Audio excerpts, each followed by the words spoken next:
జగమే మరపింపజేయునది కన్న తల్లి ప్రేమ. శిశువైనా పశువైనా తన తల్లి బుడికై పరుగులు తీయునులే. జననీ అను మాటలోని తరియుచు మనిషి జన్మ. ఇలనైనా గలనైనా ఆ అమ్మ రుణమే ఎన్నడు తీరదులే.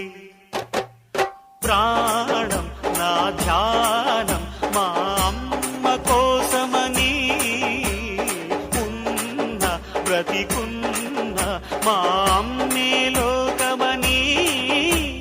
బ్రహ్మైనా అమ్మంటే చాలు మొక్కుతాడురా, ప్రాణంగా చూసేది ఆ పాశమేరా. దేవుణ్ణైనా ఎదిరిస్తాను, కాలాన్నైనా శాసిస్తాను, అమ్ముంటే చాలంట అండగా. అమ్మ అమ్మ మాయమ్మ అమ్మంటే నేను